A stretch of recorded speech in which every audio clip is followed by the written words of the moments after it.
Jillian, long time no see, huh? Kind of sudden, I know, but guess what? I stole your husband. Like, literally. You're probably getting divorce papers today, so yeah, brace yourself, girl. Wait, what? Nina? Bingo, it's me, Nina. Wow, it's been what? 2 years since college graduation, right? How have you been? Still hanging in there? Yeah, I guess. I mean, I've been fine, but hold on a second. What are you even talking about? My husband? Yeah, Sam. Your husband, Sam. He's mine now, babe. He told me himself. He's divorcing you and marrying me. Oops. Sorry, not sorry. What? Nina, are you serious? This has to be some kind of joke. Aw, poor thing. I get it. I do. Who wants to believe their own husband got stolen by their old friend? Must be hard to accept, huh? But, sweetheart, this is your new reality. Let's be honest, you kinda let yourself go after popping out that kid, didn't you? Sam told me himself, you stopped being a woman ages ago. That's why he chose me over you. He says I'm cuter, more fun, more everything. So yeah, you're out. He's giving me the mansion, too. And the inheritance? Oh, yeah. All mine now. Sorry for stealing your life. Oopsies. Wait, just hold up. Can we slow down for a second? Because I have no idea what the hell is happening here. Could you, back up and explain this from the start? Huh? You still don't get it? Okay, fine. I'll walk you through it since you're clearly in denial.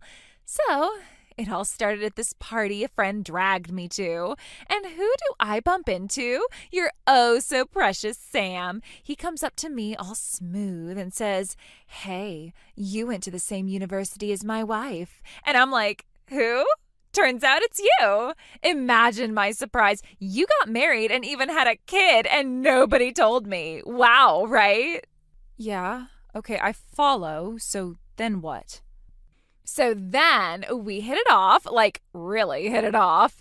We both got a little tipsy, and next thing you know, we snuck off together. 2 hours alone, you can fill in the blanks. And girl, Sam started pouring his heart out, saying how miserable he is at home, saying you're no fun anymore, you spend all his money, ignore him, and don't make him feel like a man, blah, blah, blah.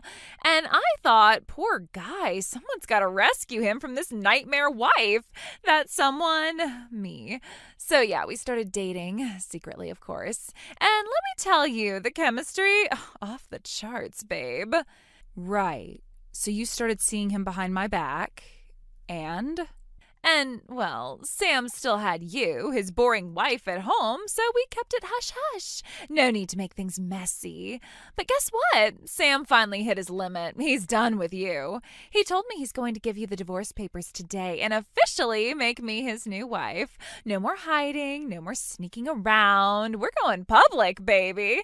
And once you're out, I get everything. The house, the lifestyle, the inheritance. You can take your bat and get lost.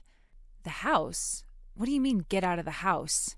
Seriously, you don't know? The 2,000 square foot mansion you're living in right now? Yeah, that one. It's Sam's parents' property. I've seen pictures. Gorgeous place. Way too nice for someone like you. So I'll be moving in. Living the rich housewife life while you go back to whatever dump you came from. Sounds fair, right? Wait, inheritance? What inheritance are you even talking about? Wow, you really don't know anything, do you? Sam's parents' inheritance? Duh, they're still alive, but they're old, not much time left. When they're gone, Sam's getting $300 million. And guess who gets to spend it all? Yep, me. Every last penny. 300 million? That's... I can't even process that number. So let me get this straight, Nina. You're telling me you've been screwing my husband behind my back, and now you're saying he's divorcing me, kicking me and my kid out of the house, and you're taking over everything, including his parents' inheritance. That's what you're saying? Exactly. Girl, you can't even keep your man satisfied. Why would he keep wasting his life with a has-been like you? But hey, I'm generous. Sam and I will give you a nice fat lump sum for alimony and child support. Take it and get lost, yeah?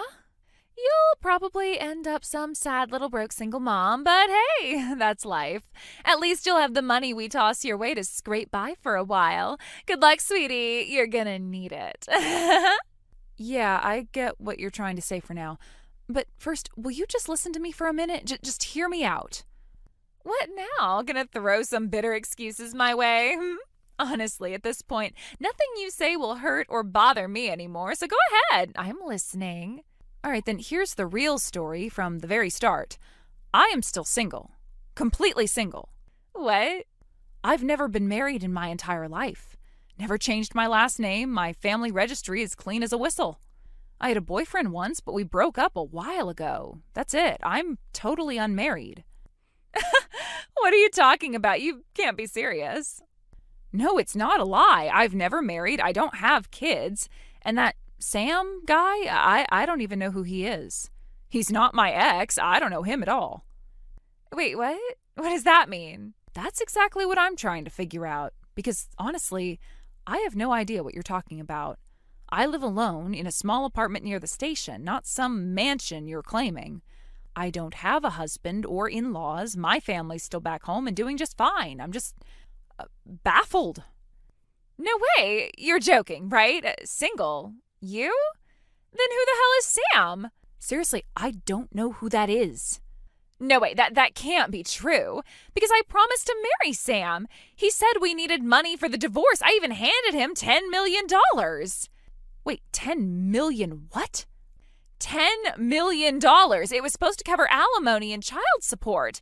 Because cheating is cheating and he wanted to settle it properly. But Sam said his wife spends all their savings and can't come up with the money. If he can't pay, he can't divorce and he can't marry me. So I borrowed money everywhere I could, paid it for him. He promised he'd pay me back with the inheritance he'd get when his parents die. He even showed me pictures of the house. I was going to live there with Sam. Don't lie and say you're single. Look, this is hard to say, but you might have been scammed. What? That Sam probably tricked you out of your money, pretended to be your fiancé, lied about marrying you. No way, Sam would never do that to me. Don't say awful things like that. Well then, do you even know who this Sam really is? How old he is, where he works, or the address of that fancy house in the pictures? I don't know. He never told me any of that. Then try calling or messaging him right now. I did. He won't pick up. And get this, he blocked my number. His phone's off. His number's no longer in use. How could this happen? Looks like he ran off. After taking a ton of money from you, he must have vanished before anyone could find him. It's a classic marriage scam. The marriage, the mansion, the inheritance, all lies. What do? I gave him $10 million. I borrowed so much money to get it. If it's all a lie, how am I supposed to pay it back?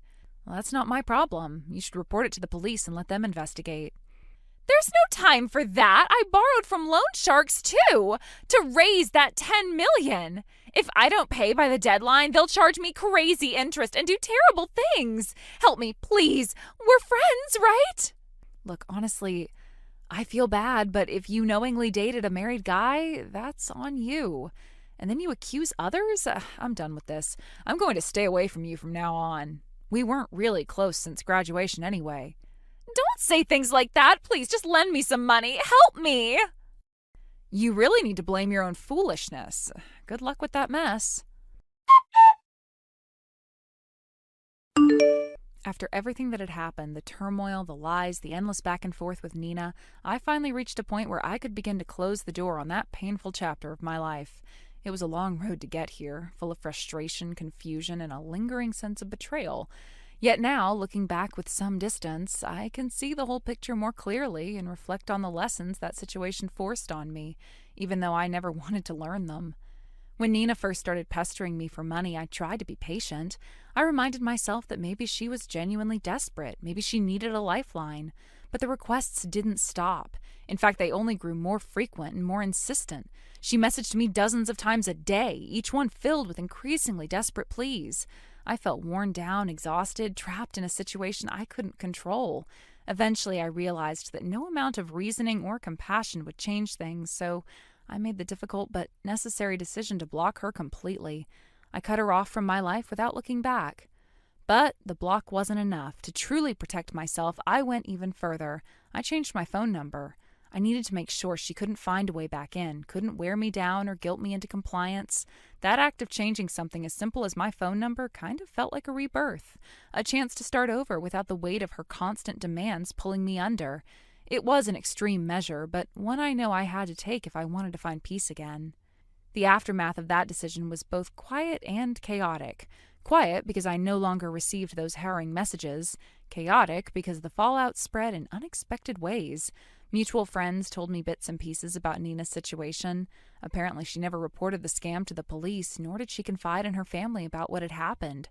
That surprised me. In most cases, you'd expect someone who'd been deceived and defrauded to seek help, or at least warn others. But Nina kept her silence, hiding the truth under layers of shame. I could understand why. Even though the man she'd been involved with was a fraud, the fact that she had cheated on her husband with him added a heavy burden of guilt and humiliation. Losing money was one thing, betraying the trust of the people closest to her was another. It was easier for her to keep it all locked inside than to face the judgment or pity she feared would come from admitting the full truth. Instead of confronting reality, Nina spiraled deeper into desperation. She began begging our mutual friends for money, hoping someone would rescue her from the hole she was in. But no one was willing to hand over large sums without guarantees, and her pleas were mostly ignored.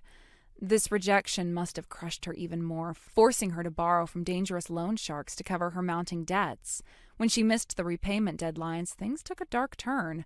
Rumors spread that some scary people, loan sharks or even worse, had gotten involved. The last anyone heard, she was taken away by those people, vanishing without a trace. The disappearance left a haunting silence, unanswered questions, and a painful reminder of how quickly a life can unravel. It's heartbreaking and infuriating to watch someone throw everything away. How could she fall for such a transparent scam? How could her life spiral so far out of control so quickly? I wanted to shout at her to stop, to ask for help, to realize she didn't have to face everything alone. But pride, shame, and fear can be powerful chains, trapping people in cycles of self-destruction. Sometimes the hardest step is admitting you need help, and the cost of not taking that step can be devastating. The man behind it all, the con artist who called himself Sam, was caught a month later, arrested on a different charge. His face appeared briefly in the morning news and newspapers, a stranger's face that carried so much damage. Seeing that photo was surreal. He was just some man I'd never met, yet his lies had created ripples that had touched many lives, including mine. That made me realize how fragile our worlds really are, how strangers' actions can reach into our lives and shake everything up. What still baffles me is how I got caught in this mess at all. I was never involved with Sam, never lent money, and yet Nina's problems became mine to deal with. The tangled web of lies and desperation pulled me in, forcing me to question trust, loyalty, and the boundaries between people. It was a harsh, unwelcome lesson in how easily chaos can spread when deception takes root. Now, after all the pain and exhaustion, I'm determined to move on. I won't let this nightmare define me or poison my future. This experience taught me valuable lessons about self-protection, about recognizing toxic patterns and knowing when to cut ties. I've learned the importance of setting firm boundaries and listening to my own needs first. No more sacrificing my peace for the sake of others' crises, especially when they refuse to take responsibility. At the same time, despite everything, I find myself hoping that Nina somehow finds her way back. Everyone deserves a chance to recover, to learn from their mistakes and rebuild. Maybe someday she'll realize what she lost, understand the damage she caused, and come back stronger. The thought that she might be out there, lost and alone, is painful.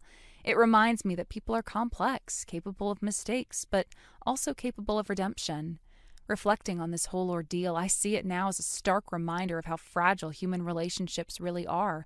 Trust is precious, but fragile, easy to break and so difficult to rebuild.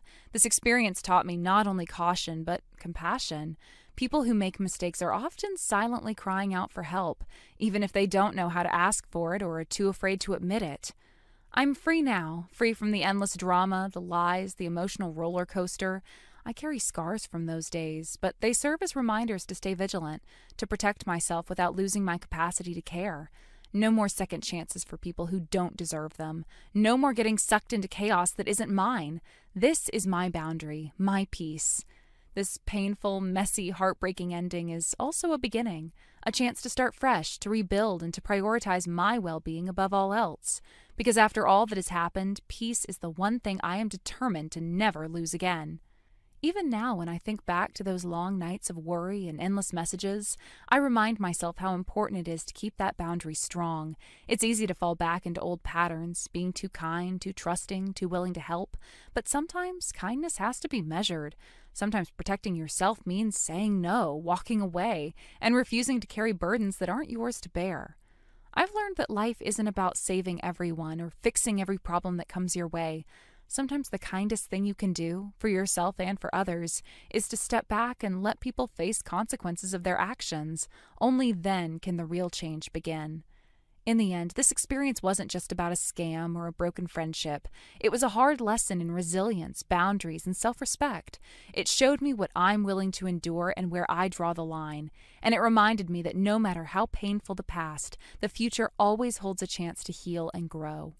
So here I am, standing at the edge of that past, ready to step forward into whatever comes next, stronger, wiser, and finally at peace. As I write this, the weight of those months lingers like a shadow, a quiet reminder that the scars left behind aren't just physical or financial, they're emotional and psychological too. It's strange how something as intangible as trust can be so easily shattered, yet so difficult to rebuild. Trust is like fragile glass. Once cracked, it never quite looks the same, no matter how carefully you piece it back together. This experience has taught me that trust isn't just given freely. It has to be earned and protected fiercely. Thank you for watching and listening. We hope you enjoyed the video. Don't forget to like this video and subscribe. Also, feel free to leave a comment about what you thought of the story. We look forward to seeing you at the next story. Thank you for watching. Please subscribe and hit the like button. See you next time.